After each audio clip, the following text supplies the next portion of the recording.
Her hand shook as she sent the text. He broke my arm. Mom, please help, but it landed in the wrong inbox. And the man who answered wasn't her mother at all. When the Mafia boss replied, I'm on my way, the entire night detonated because the stranger who kicked down her door wasn't coming to rescue her.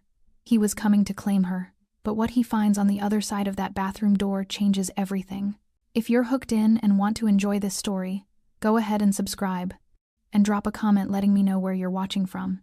It's always amazing to see where everyone's watching. Plus, tomorrow I've got another incredible story lined up, and you definitely don't want to miss it.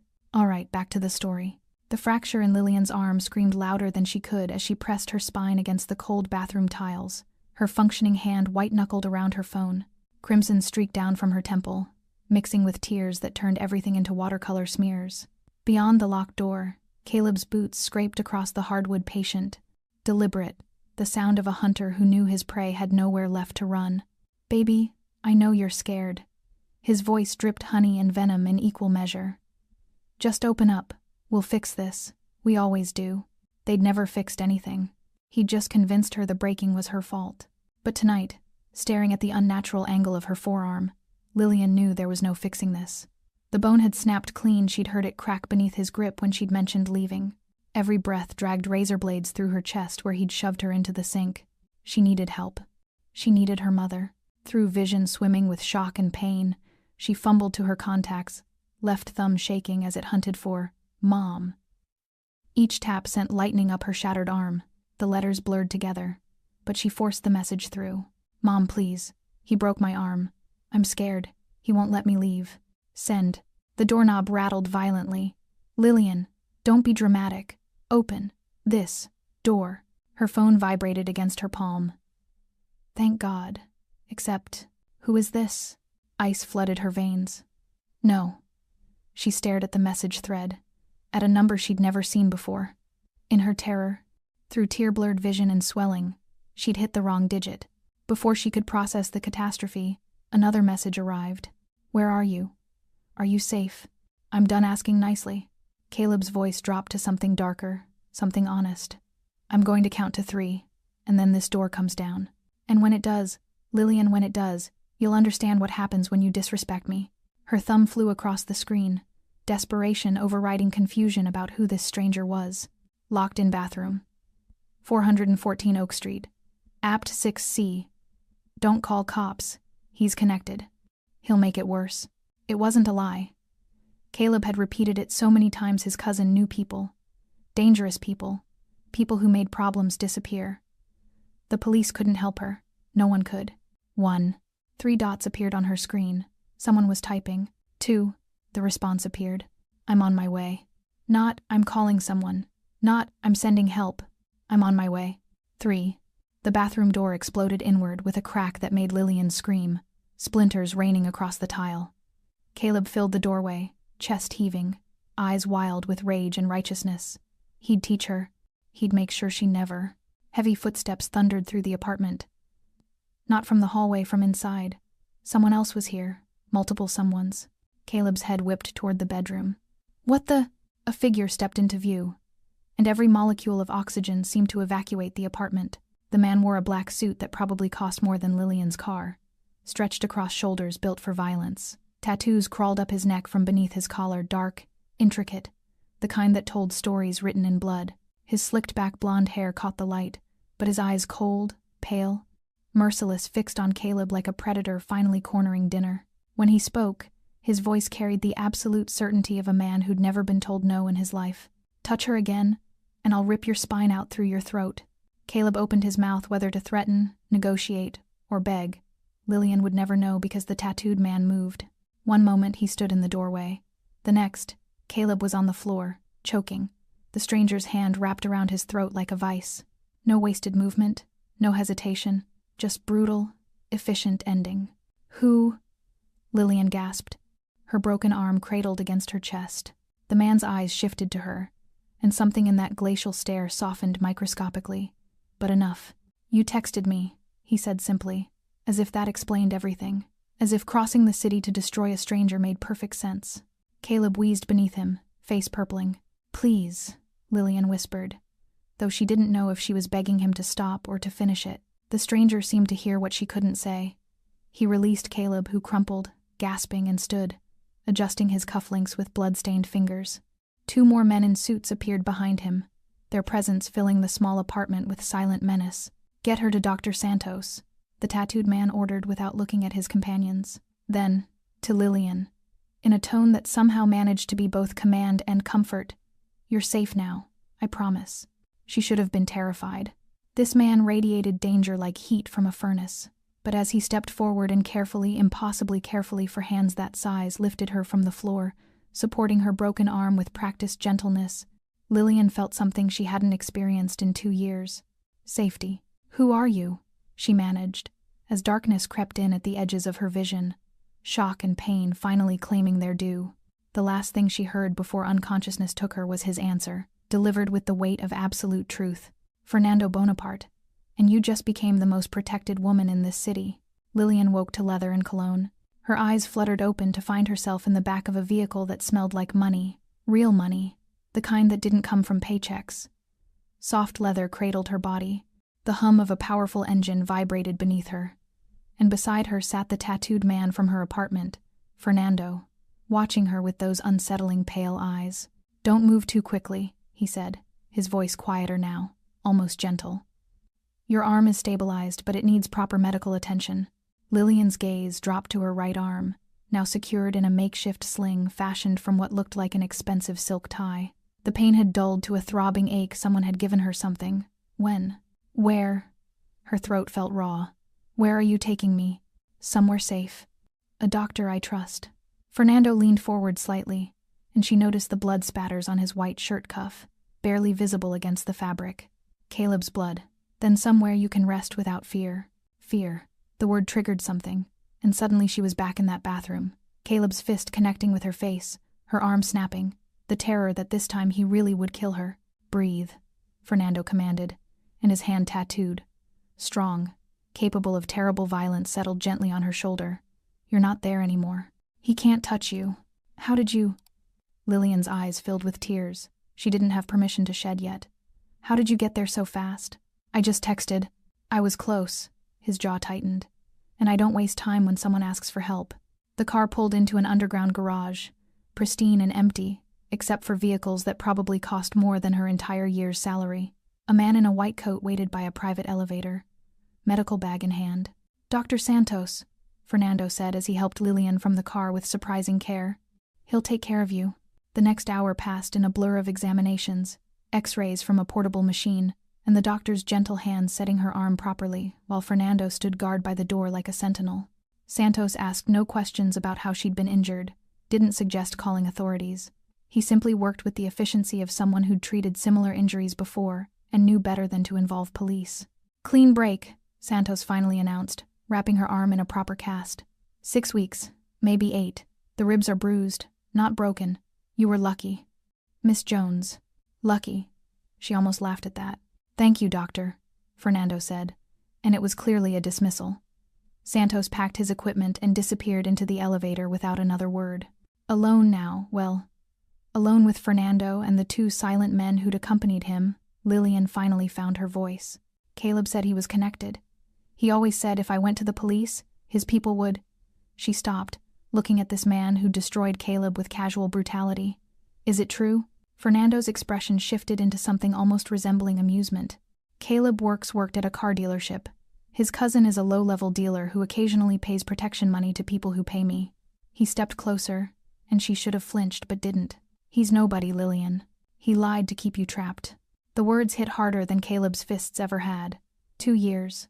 2 years of believing she couldn't escape, couldn't run, couldn't tell anyone because Caleb's connections would find her, and it was all a lie. "He's nothing," Fernando continued, his voice taking on an edge of cold steel. "And he will never touch you again. That's not a promise. It's a fact." "Why?" The question burst from her before she could stop it. "You don't know me. I texted a wrong number." "Why did you come? Why are you doing this?"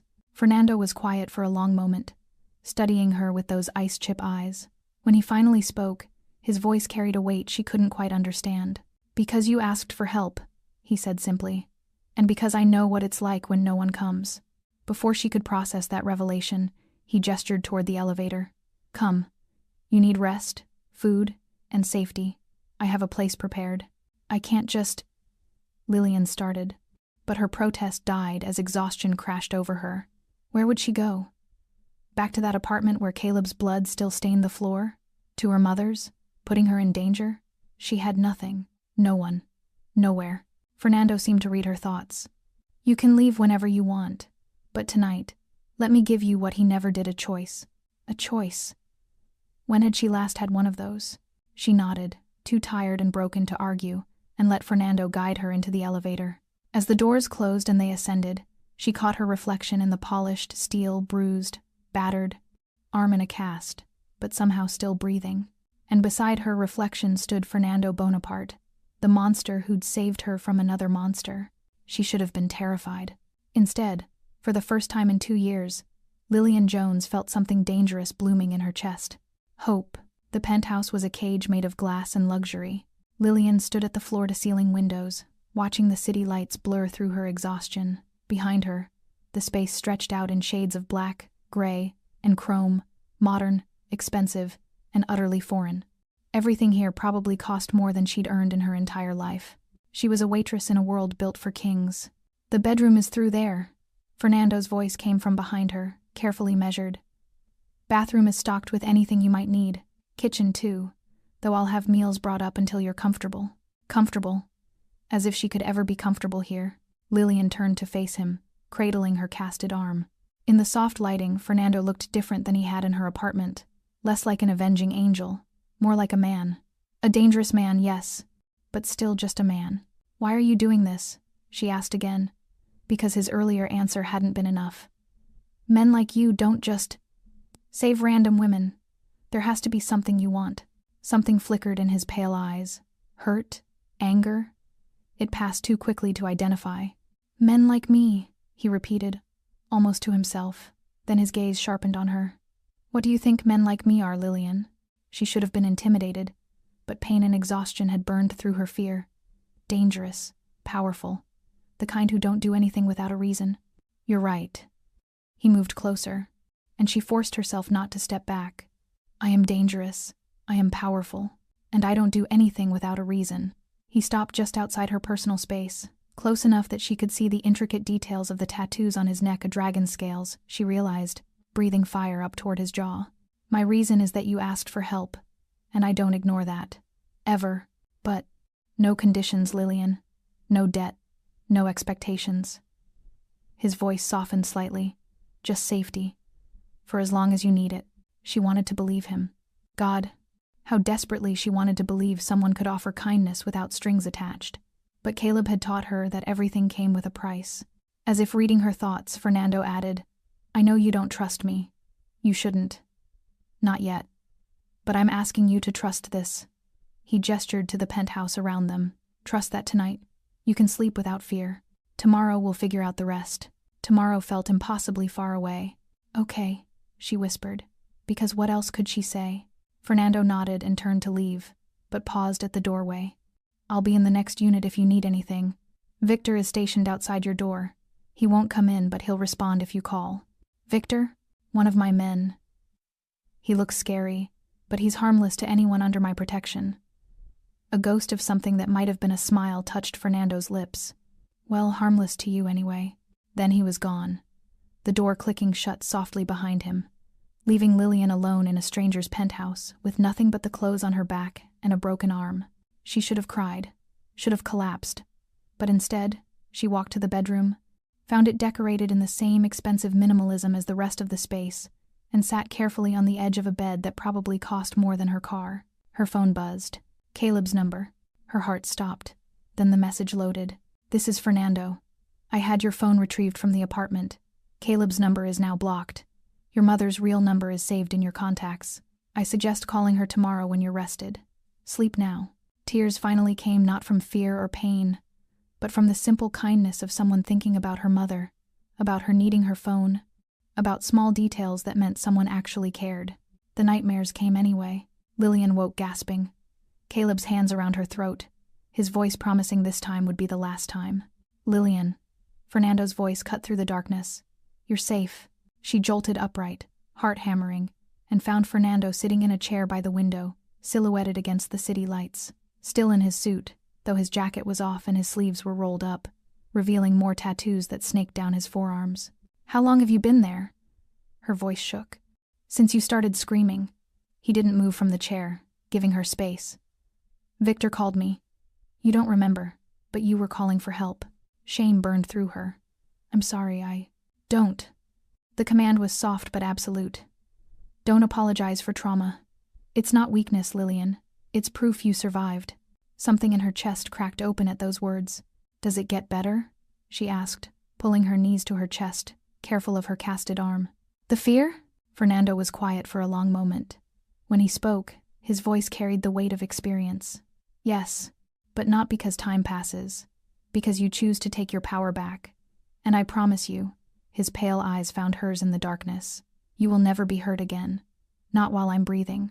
It should have sounded like possession. Instead, it sounded like a vow. And for the first time since that wrong number text, Lillian Jones began to believe that maybe, just maybe, she'd been saved by the right monster. 3 weeks passed in Fernando's glass tower, and Lillian discovered that safety felt like a cage made of silk. She healed physically, at least. The bruises faded from purple to yellow to nothing. Her ribs stopped aching with every breath. The cast on her arm became something she barely noticed. Dr. Santos visited twice weekly, pronouncing her recovery remarkable. But being remarkable wasn't enough anymore. "I need to work," Lillian announced one evening as Fernando arrived for his nightly check-in. A routine that had become as predictable as sunrise. "I can't just exist here." Fernando paused in the doorway, still in his suit though he'd loosened his tie. His pale eyes assessed her carefully. "You're still healing." "I'm going insane." She stood from the couch, meeting his gaze with newfound determination. "I appreciate everything you've done, God, Fernando. I owe you my life, but I can't be locked away like some fragile thing. I need purpose. I need to feel like myself again." Something shifted in his expression, respect, maybe, or understanding. He crossed the room and sat in the chair he'd occupied that first nightmare-filled night, gesturing for her to sit as well. "What did you do before?" he asked. "Before Caleb." The name still made her flinch, but less than before. "I waited tables. Nothing glamorous, but I was good at it. Made people smile, remembered their orders, handled the rush without breaking down." She looked at her casted arm. "I can still do that, even like this." Fernando was quiet for a moment, his fingers steepled beneath his chin. Then, "I own several restaurants. High-end establishments. The kind where a single meal costs what most people make in a week. I don't have experience with. I'm not offering you a serving position." He leaned forward, elbows on his knees. "I need someone to manage my flagship location. The previous manager retired suddenly. You'd oversee staff, handle scheduling, manage inventory, deal with vendors. Think you can do that?" Lillian blinked. "You're offering me a management position? Fernando, you're smart, resilient, and you understand hospitality. The rest you can learn." His gaze held hers. "But I need to know you want this because it's what you need, not because you feel obligated." "I want it," she said immediately, feeling something flutter in her chest that felt dangerously close to hope. "I want to prove I'm more than what he made me believe I was." Fernando's expression softened microscopically. "You already are. But if you need to prove it to yourself, then we start Monday." Relief and terror warred in her stomach. "Thank you." "Don't thank me yet. Victor will drive you there and back. Non-negotiable." When she started to protest, he held up a hand. "I have enemies, Lillian. People who would love to find a weakness in my armor. Right now, whether you want to be or not, you're associated with me. That makes you a target." The words sent ice down her spine. "What kind of enemies?" "The kind that don't play fair." Fernando stood, moving to the window. Against the city lights, his profile was sharp and dangerous. "There are people who would use you to hurt me. Rival families, ambitious underlings, law enforcement looking for leverage. You need to understand what you're walking into." Lillian joined him at the window, studying his reflection in the glass. "You're telling me this why? To scare me back into hiding?" "I'm telling you because you deserve the truth." He turned to face her directly. "You asked me who I am. I'm Fernando Bonaparte. I own this city's underworld, the clubs, the protection rackets, the networks that keep certain businesses running and certain politicians in office. I'm not a good man, Lillian, but I'm a man of my word." She should have been horrified. should have demanded to leave, to run, to get as far from this dangerous world as possible. Instead, she found herself asking, "And your word is that I'm safe?"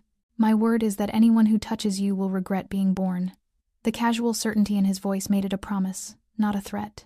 "Victor isn't just a driver, he's your shadow. And if anything happens, anything at all, you call me.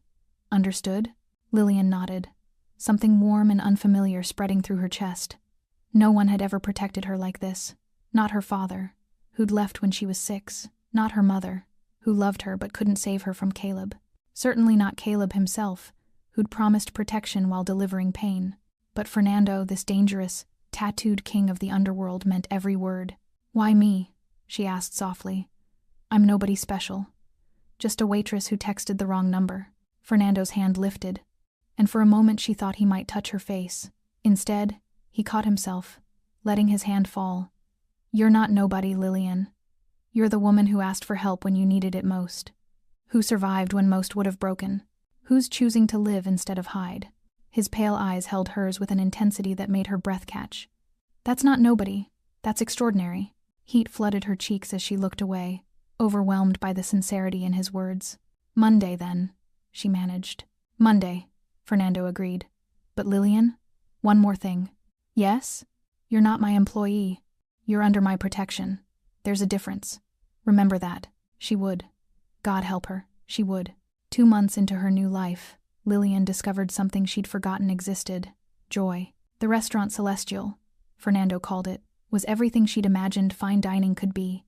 Crystal chandeliers cast prismatic light across white tablecloths.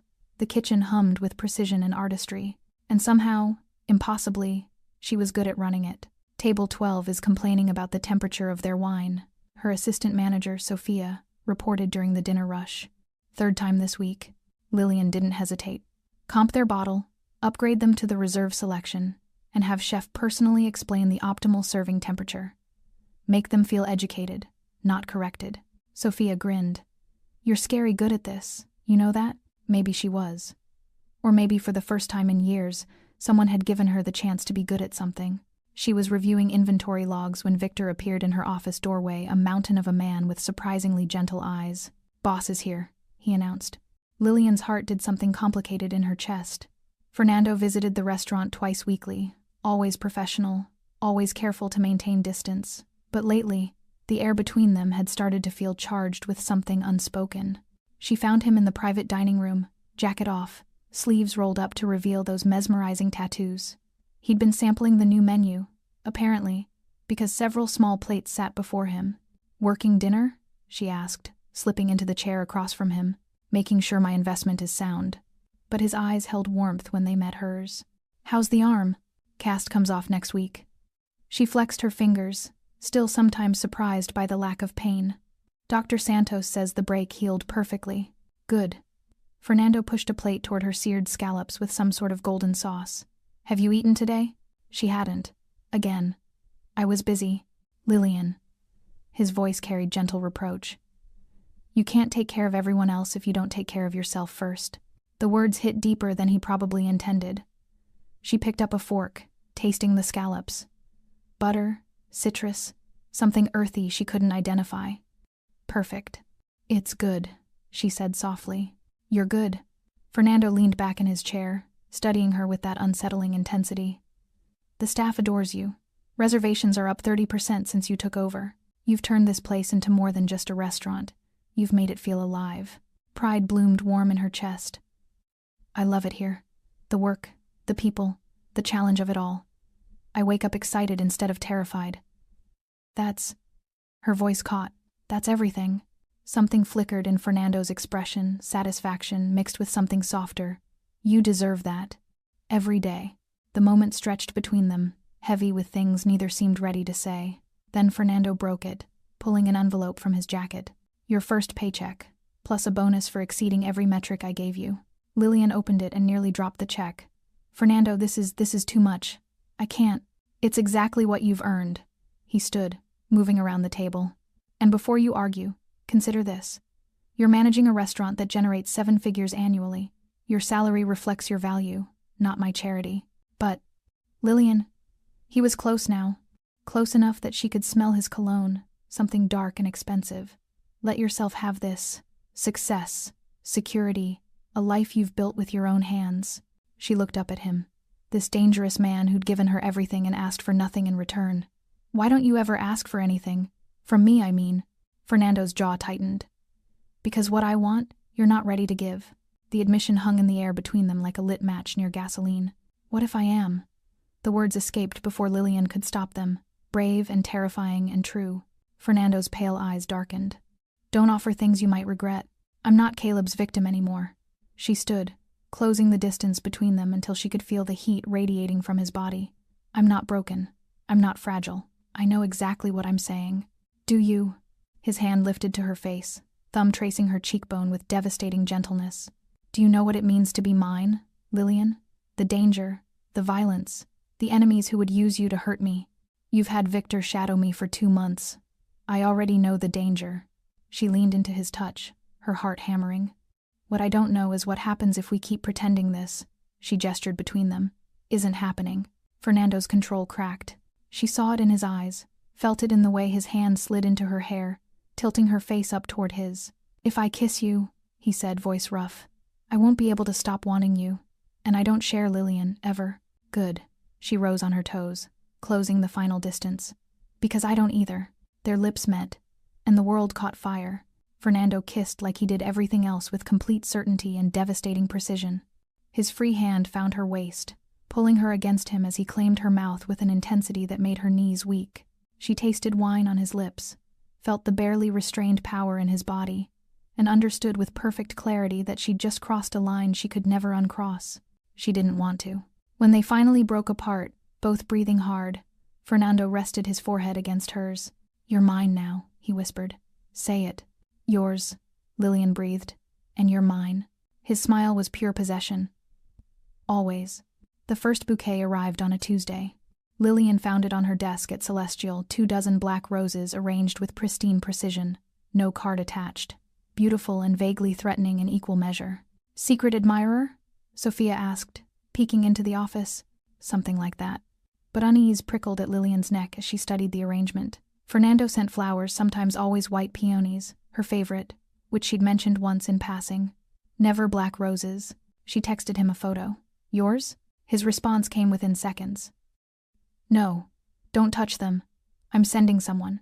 20 minutes later, Victor arrived with 2 additional men who swept her office like it was a crime scene. They bagged the flowers, checked for cameras, dusted for prints, all while Lillian watched, her earlier joy curdling into anxiety. It's a message, Victor said quietly, his usual gentle expression hardened into something dangerous. Boss needs to see you. Now. The drive to Fernando's headquarters, a sleek office building that fronted as a legitimate import-export business, felt longer than usual. Victor's tension bled into the car's atmosphere, and Lillian found herself gripping the door handle, her newly healed arm aching with phantom pain. Fernando met her in his private office, fury radiating from every line of his body despite his controlled exterior. He pulled her into his arms the moment the door closed, holding her like he needed to confirm she was real and whole. I'm fine, she murmured against his chest. It was just flowers. It wasn't just flowers. He pulled back, cupping her face with both hands. Black roses are a declaration. Someone knows you're important to me, and they're announcing their intent to use that against me. Fear crystallized in her stomach. Who? I have suspicions. Fernando's jaw clenched. The Kozlov family has been pushing into my territory for months. I've been pushing back. This would be their way of escalating. So what do? We do nothing. You stay protected while I handle this. At her mutinous expression, he softened slightly. Lillian, I need you to understand something. The people who sent those flowers aren't like Caleb. They're professionals. Cold, efficient, and they won't hesitate to hurt you if it serves their purpose. Then maybe I should leave. The words tasted like ash. Go somewhere they can't find me. Keep you safe by... No. The word was absolute. Fernando's grip tightened on her face. You think I'd let you run? Let you go back to being afraid, looking over your shoulder, wondering if you're putting everyone around you in danger? His pale eyes blazed.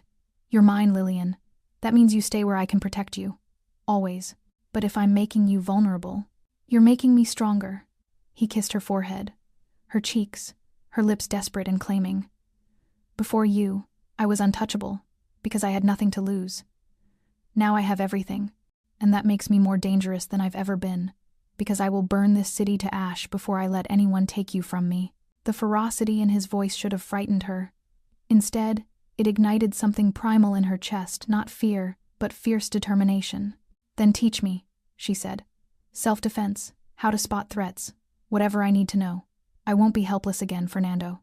Not for you, not for anyone." Pride flickered in his expression, mixing with reluctance. "It's not a game, Lillian. Real violence isn't like the movies. It's ugly and brutal and... I know." She thought of Caleb's fists, the sound of her own arm breaking. "I've lived ugly and brutal. The difference is, now I want to fight back." Fernando studied her for a long moment, something shifting in his gaze, respect, desire, and a dark satisfaction that she wasn't cowering. "All right, but we do this my way. Victor will train you. Basic self-defense, situational awareness, how to use your environment as a weapon. And you? I'll be handling the Kozlovs." His smile was all predator. "Time to remind this city why my name is spoken in whispers." That night, Fernando broke his own rules. Instead of leaving her at the penthouse with Victor stationed outside, he brought her to his private residence, a sprawling home in the hills that somehow managed to feel more intimate than the glass tower downtown. "I need you close," he admitted, pouring them both wine in a living room that overlooked the city lights. "Just for tonight? Tomorrow we go back to protocol. But tonight? Tonight you're scared," Lillian finished softly, joining him by the windows. Terrified. The admission clearly cost him. "I don't fear death, Lillian. I've made peace with violence, but the thought of someone hurting you, using you to break me." His hand found hers, fingers intertwining. "It's the only thing in this world that could destroy me." She set down her wine and turned to face him fully, reaching up to trace the dragon tattoo that wound up his neck. "Then we'll destroy them first." Fernando caught her hand, pressing it against his chest where his heart hammered. "You're not a victim anymore." "No," she agreed. "I'm a queen learning to rule beside her king." His kiss was answer and promise and possession all at once. When he lifted her into his arms and carried her toward his bedroom, Lillian felt no fear, only the bone-deep certainty that whatever came next, they would face it together. Let the Kozlovs send their messages. She was done running. The attack came 3 weeks later, on a night when Lillian's guard was finally down. She'd stayed late at Celestial, reviewing applications for a new sous chef position. Victor waited outside as always, but she'd insisted he grab coffee from across the street, her small rebellion against the constant shadow, even though she knew Fernando would disapprove. 5 minutes. Victor was gone for 5 minutes. That's all it took. Lillian was locking her office when she heard the footsteps, too many, too coordinated. She spun toward the emergency exit, hand diving for her phone, but they were already there. 3 men in dark clothing, faces obscured. Professional, efficient, exactly what Fernando had warned her about. "Don't scream," one said in accented English Russian. She realized with ice-cold clarity. "Kozlov, come quietly, nobody else gets hurt." Lillian's training kicked in, Victor's voice in her head. "When you can't win, survive. Buy time. Make them work for it." She screamed anyway. Her hand found the desk lamp, swinging it hard into the nearest man's face. Glass shattered. He staggered, cursing in Russian. She ran, not toward the exit, but deeper into the restaurant, toward the kitchen where the knives were, where someone might still be. A hand caught her hair, yanking her backward. Pain exploded across her scalp as she hit the ground. Before she could fight, something sharp pricked her neck. The world went sideways. "Fernando," she thought desperately as darkness swallowed her. "I'm sorry." Lillian woke to the smell of mildew and oil. Her head pounded, vision swimming as she tried to focus. Warehouse. She was in a warehouse, hands zip-tied to a metal chair, ankles bound. Blood crusted on her temple where she'd hit the floor. "She's awake." A voice from the shadows, the same Russian accent. "Tell Kozlov." 3 figures emerged from the darkness. The men from the restaurant, plus someone new, older, silver-haired, wearing an expensive suit that looked obscene in this decrepit space. "Miss Jones." His smile didn't reach his cold eyes. "Forgive the accommodation. We won't be here long." "Go to hell," Lillian spat, testing her restraints. Tight, but not impossible. Victor had taught her about zip ties, how they had a breaking point if you knew the angle. Silverhair laughed. "Spirit, I see why Bonaparte is so taken with you. Tell me, does he know you're just a waitress playing dress-up in his world? Does your mother know you kidnap women to compensate for your inadequacies?" She needed them angry, distracted. Angry people made mistakes. His smile vanished. You think you're clever? You're a message, little girl.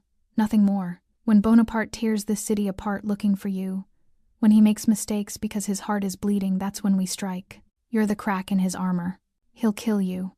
Lillian's voice was steady despite her hammering heart. All of you. Slowly. Perhaps. Silverhair gestured to one of his men. But first, we make sure he knows what he's lost. Take a photo. Send it to Bonaparte with our demands. One of the men approached with a phone, and Lillian saw her chance. She raised her bound arms, slamming them down hard against her knee exactly as Victor taught her. The zip tie snapped. She moved on pure instinct and adrenaline.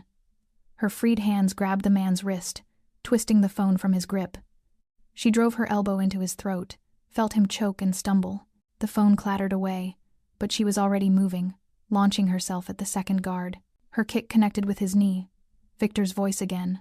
Joints break easy and he screamed, collapsing. Silverhair drew a gun. Time crystallized. Lillian dove behind a stack of crates as the shot echoed through the warehouse, wood exploding inches from her head.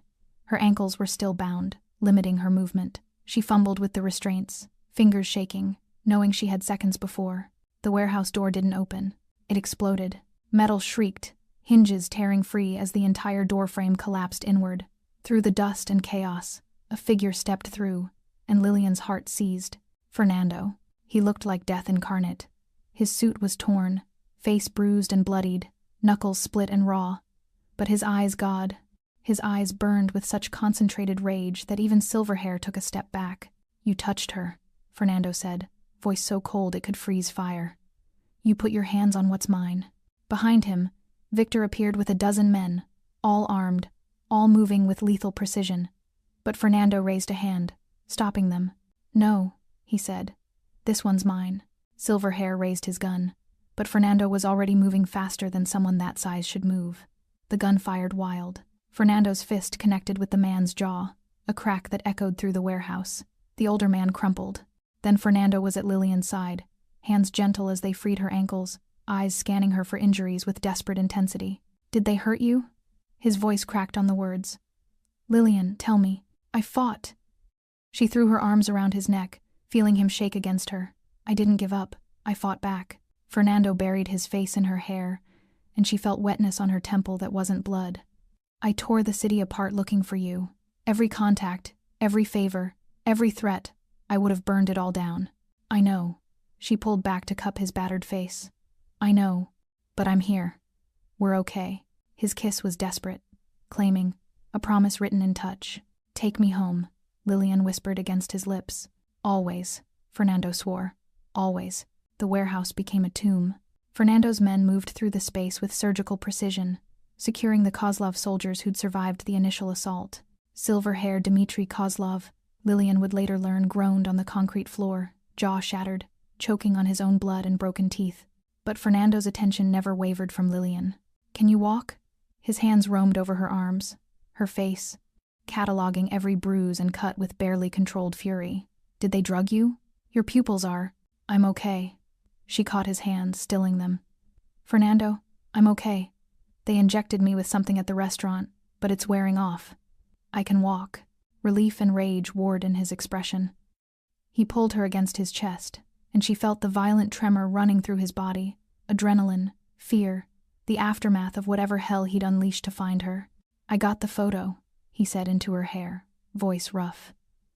You, tied to that chair, blood on your face. I've killed men for less.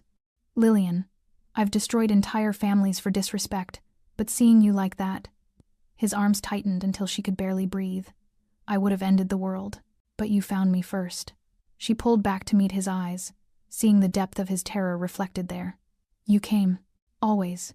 He kissed her forehead, her temple, her lips gentle despite the violence still singing through his veins. Every time. Forever. Behind them, Dmitri Kozlov coughed wetly, trying to speak through his ruined mouth. Fernando's expression shifted, the gentleness evaporating into something arctic and merciless. Victor, he called, not looking away from Lillian. Take her to the car. Now. No. Lillian grabbed his jacket. Whatever you're going to do. You don't need to see this. Fernando's voice was soft but absolute. This part of me, This darkness, you don't need it in your head. I know what you are. She held his gaze, unflinching. I've always known. You think I'm naive enough to believe you built an empire without blood? Without violence? She glanced at Dmitri, felt no pity for the man who'd ordered her kidnapping. Do what you need to do. I'm not leaving you. Something flickered in Fernando's eyes, surprise, pride, desire, and a dark satisfaction that she wasn't turning away. You might have nightmares. I already have nightmares. Lillian touched the dragon tattoo on his neck, feeling his pulse hammer beneath her fingers. But I wake up with you beside me, and they don't matter anymore. Fernando studied her for a long moment, then nodded once.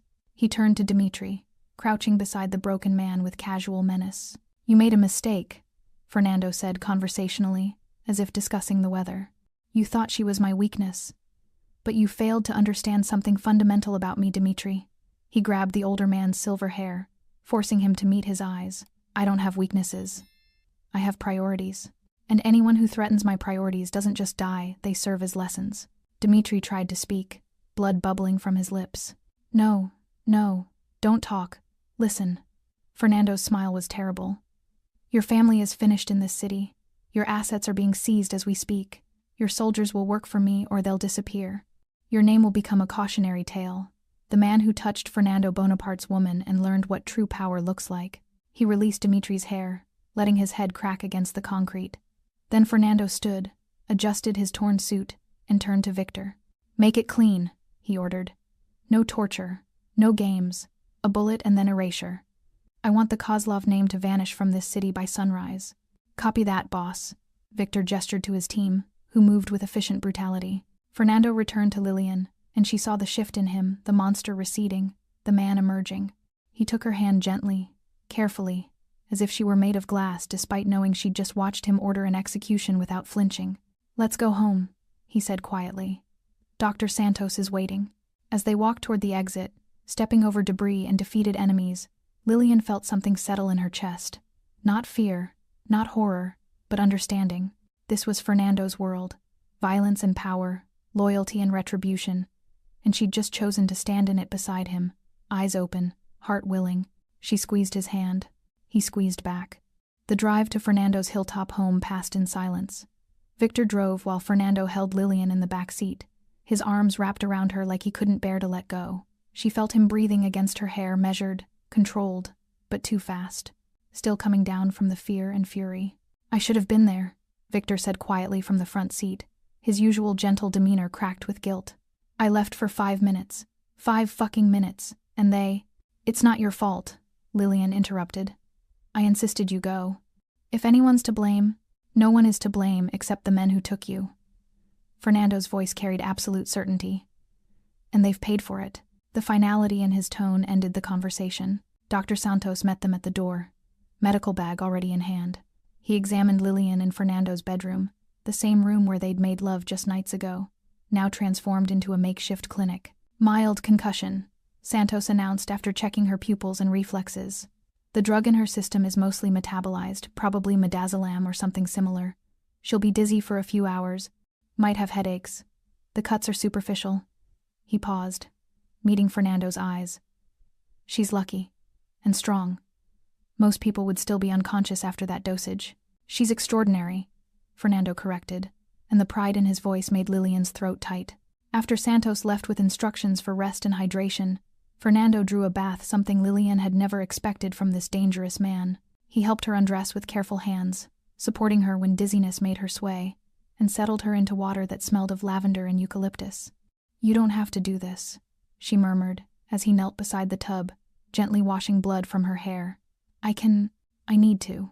His jaw was tight, eyes focused on his task with almost desperate intensity. I need to take care of you, to know you're real and whole and safe. Please, Lillian, let me have this. So she did. She let him wash away the evidence of violence, let him dry her with soft towels, let him dress her in one of his shirts that swallowed her frame, and when he finally climbed into bed beside her, pulling her against his chest, she felt the tremor in his hands. I've never been afraid before, Fernando admitted into the darkness. Not of death, not of loss, not of anything, but today, when I got that photo, his voice cracked. I understood what real fear feels like, the possibility of a world without you in it. Lillian turned in his arms, cupping his face. I'm here. I fought like you taught me. I bought time until you could find me. We survived this together. You were incredible. He kissed her palms, her wrists, working his way up her arms with desperate reverence. Victor said you broke your own restraints. Took down 2 of my men before Dimitri drew on you. You're not a victim anymore, Lillian. You're a warrior. I'm your warrior, she corrected, then kissed him slow and deep and claiming, yours, Fernando. In this world, in your darkness, in everything. I choose this.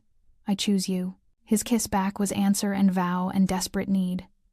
When he made love to her that night, it was with a gentleness that belied his reputation, a tenderness that spoke of how close he'd come to losing her, and afterward, wrapped in his arms with his heart beating steady beneath her ear, Lillian finally let herself cry, not from fear or pain, but from the overwhelming relief of being home. I've got you, Fernando whispered, holding her as she shook. Always, mi amor. Always. Dawn broke over the city, painting the sky in shades of pink and gold.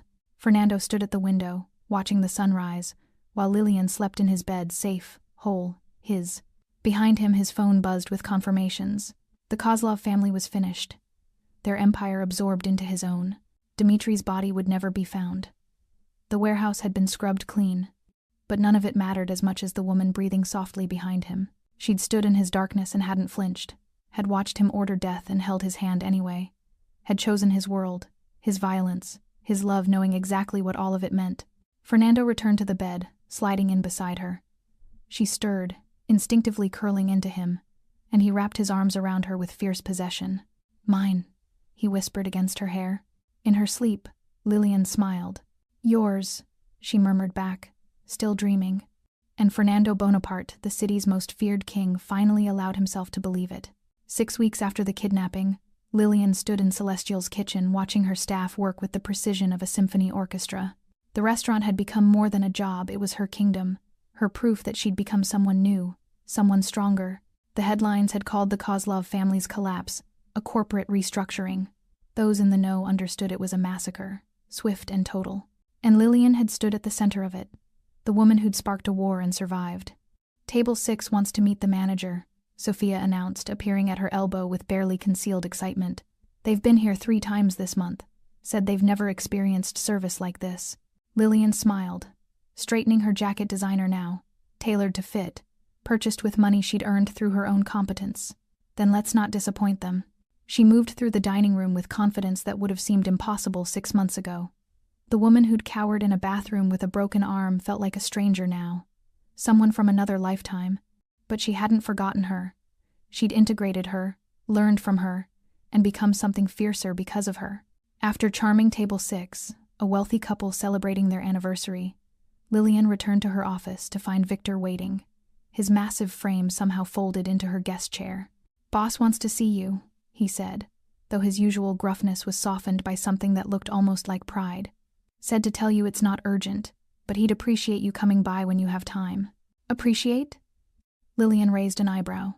Fernando doesn't ask. He commands. Victor's rare smile appeared. Yeah, well, you changed that. He's different now, softer around the edges, even if he'd gut anyone who said so. He stood, heading for the door, then paused. You're good for him, Miss Jones. Never thought I'd see the day when Fernando Bonaparte would smile like he means it. After Victor left, Lillian found herself staring at the photo on her desk, her and Fernando at a charity gala last week, his arm around her waist, both of them dressed in black tie elegance.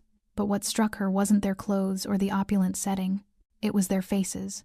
Fernando's rare, genuine smile, her own expression, confident and radiant, a woman who knew her worth and wasn't afraid to claim it. She'd come so far from that desperate text to the wrong number. Fernando's office occupied the top floor of his legitimate business headquarters, all glass and steel and understated power. His assistant waved Lillian through without hesitation. Everyone knew she had permanent clearance. She found Fernando at his desk, reviewing contracts, looking devastatingly handsome in a charcoal suit that emphasized his broad shoulders. The late afternoon sun caught the tattoos on his neck, making the dragon seem almost alive. He looked up as she entered, and his entire demeanor shifted, shoulders relaxing, expression warming, the dangerous edge softening into something approaching peace. Mi amor, he greeted, standing to meet her. Thank you for coming. Victor made it sound important. She accepted his kiss, brief but claiming. What's going on? Fernando gestured to the sitting area by the windows, where a portfolio lay on the coffee table. I have a proposal. Sit. Intrigued. Lillian settled onto the leather sofa, while Fernando poured them both wine, a ritual they'd developed over months of late-night conversations about business, life, and the future they were building together. I'm expanding, Fernando began, sitting beside her close enough that their thighs touched. 3 new restaurant concepts, all high-end, all in prime locations. I want you to oversee the entire hospitality division, not just Celestial everything. Lillian's breath caught. Fernando, that's a multi-million-dollar operation. I've only been managing Celestial for a few months, and you've exceeded every projection I had. He opened the portfolio, revealing architectural renderings, financial projections, market analyses. You have instincts for this that can't be taught. You understand people, anticipate their needs, create experiences that make them feel special. That's worth more than an MBA or decades of experience. She studied the proposals, her mind already racing with possibilities. A modern izakaya, a Mediterranean concept, an experimental tasting menu restaurant that would push culinary boundaries. Each one was ambitious, risky, and absolutely thrilling. This is a huge responsibility, she said carefully. If I fail, you won't. Fernando's certainty was absolute.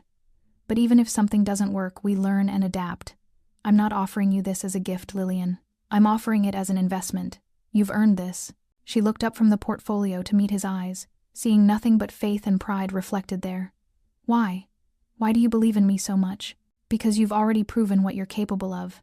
He took her hand, threading their fingers together. You survived abuse. You rebuilt yourself. You stood in a warehouse facing armed men and fought back. You chose to stay in my world knowing the danger, and you've thrived despite it. His thumb traced circles on her palm. If you can do all that, you can build an empire. And I want to watch you do it. Emotion tightened Lillian's throat. I love you, she said, the words coming easier now after months of saying them. I love you for seeing me as more than what I was. I love you for becoming more than anyone expected. Fernando pulled her into his lap, arms wrapping around her waist. You're not my employee or my rescued damsel, Lillian. You're my partner, my equal, the woman who makes me want to build something lasting instead of just ruling through fear. She kissed him, deep and claiming, pouring everything she felt into the connection. When they finally broke apart, both breathing hard, she made her decision. I'll do it, she said. But on one condition. Fernando's eyebrow arched. You're negotiating with me? Always. She grinned. I want a foundation. Something that helps women escaping domestic violence housing, job training, legal support. Everything I wish I'd had when I was with Caleb. The restaurants can fund it. I'll run both. Pride blazed in Fernando's expression. Done. I'll have my lawyers draft the paperwork. Just like that? Just like that. He kissed her forehead. You want to save people the way I couldn't save you soon enough. How could I say no to that? Lillian's eyes stung with grateful tears. You did save me. That night, that text, you saved my life, Fernando. No, mi amor. His voice was rough with emotion. You saved yourself. You just gave me the honor of being there when you did. That evening, Lillian stood in the Foundation's future location, an empty building Fernando had purchased outright, ready to be transformed into a shelter and resource center. Victor had driven her, standing quietly in the doorway while she explored the space, imagining what it could become. Beds for women fleeing danger, counselors to help them heal, job training to help them build independence. A place she wished had existed when she needed it most. You're going to help a lot of people, Victor said quietly. Boss is proud of you. We all are. Lillian turned to face him. This gentle giant who'd taught her to fight and protected her like family. Thank you, Victor. For everything. The training, the protection, the terrible jokes that made me laugh when I wanted to cry. He shuffled, uncomfortable with praise. Just doing my job, Miss Jones. No. You went beyond duty. She crossed to him, rising on her toes to kiss his cheek. You treated me like I mattered when I didn't believe I did. I won't forget that. Victor's expression softened. You've always mattered. From that first night when Boss carried you out of that apartment like you were made of glass, we all knew you were special. Knew you'd change everything. Did I? Lillian asked, genuinely curious. Changed him, definitely. Victor smiled. Man used to be ice. Now he's fire, burns for you, protects you, builds for you. It's something else to see. As they left the building, Lillian's phone buzzed with a text from Fernando. Dinner at home tonight? I'm cooking. She smiled, typing back. You don't cook. I'm learning. For you. Her heart swelled impossibly full. This dangerous, powerful man who ruled the city's underworld was learning to cook because he wanted to share simple moments with her. I'll be there soon, she replied. I love you. I love you more. Hurry home. Home. Not the penthouse or his house in the hills, but wherever they were together.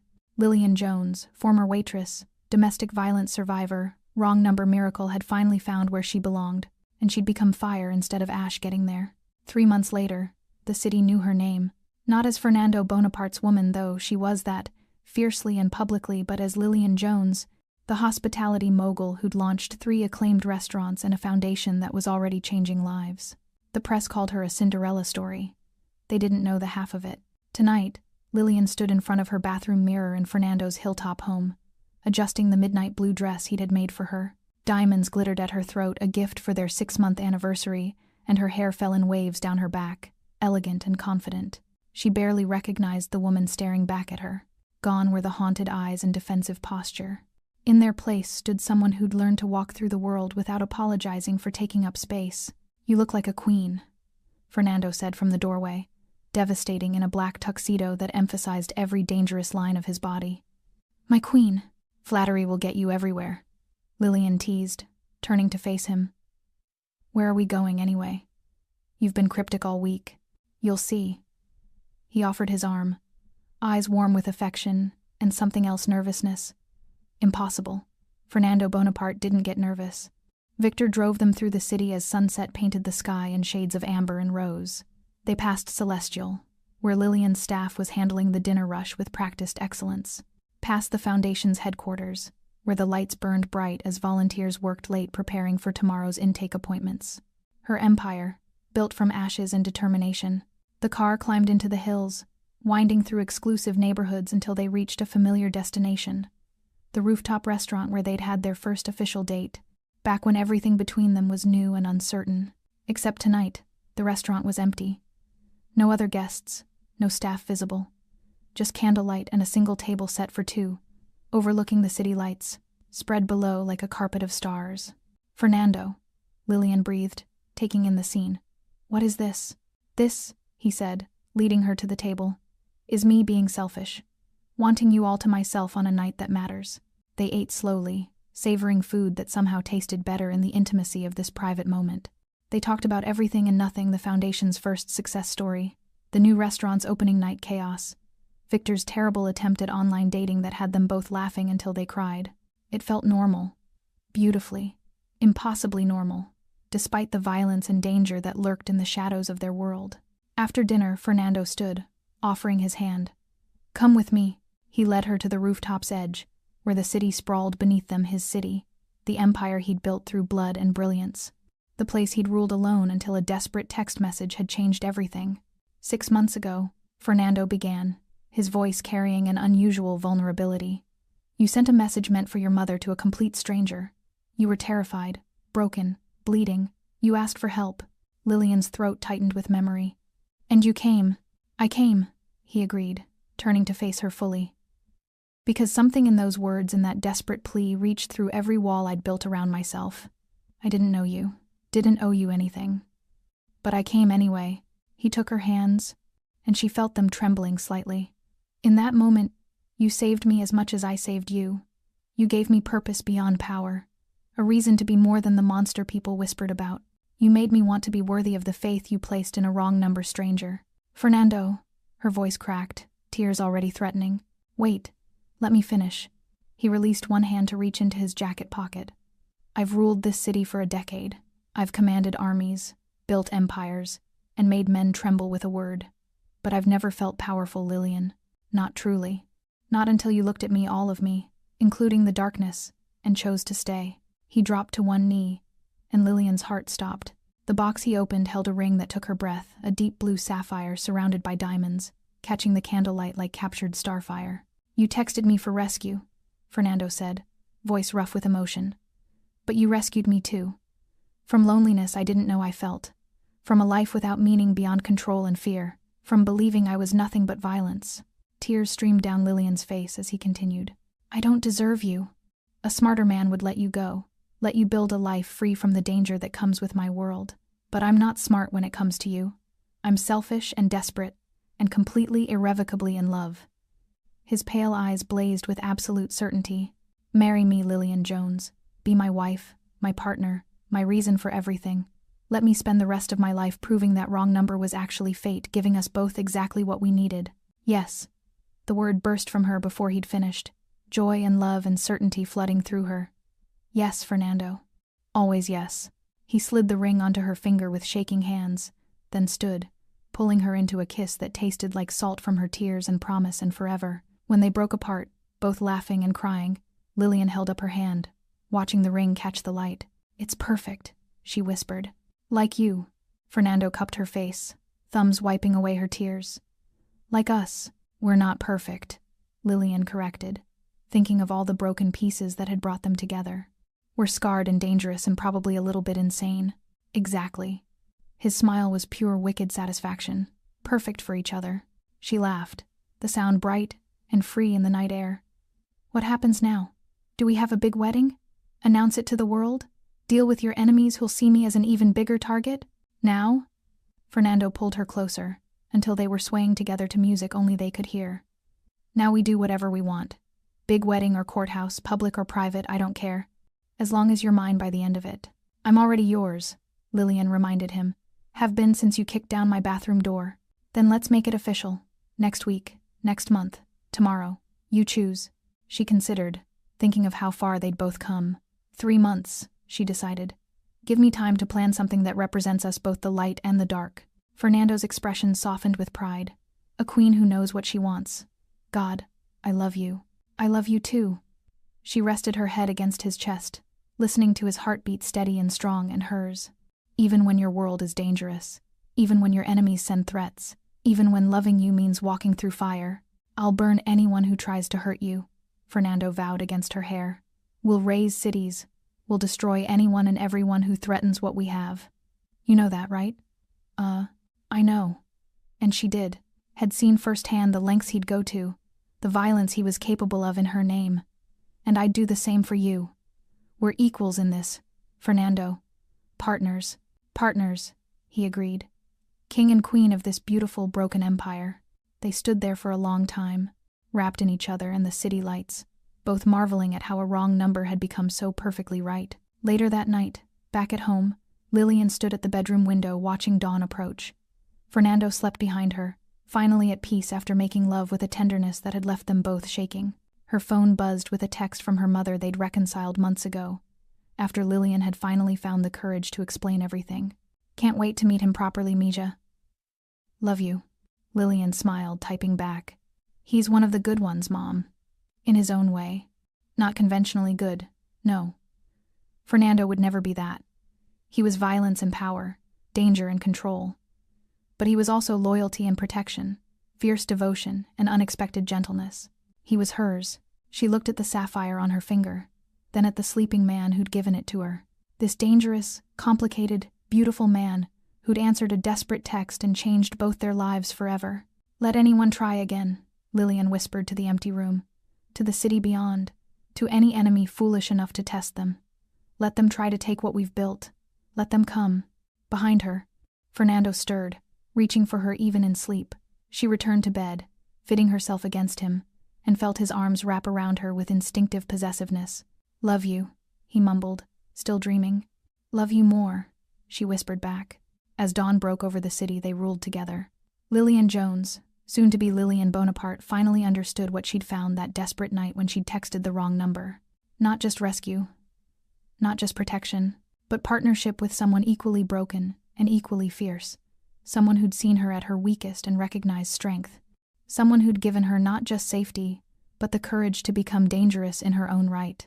They'd both been saved by that wrong number, and neither would ever be helpless again. Together, they were unstoppable. Together, they were home. Thanks for sticking with this story till the end. If you enjoyed it, you're going to love the next one. It's packed with unexpected turns and heartfelt moments. Click the image on your screen to keep the journey going, and make sure to hit subscribe for more amazing stories. Drop a comment and rate this story from 1 to 10. I can't wait to see what you think.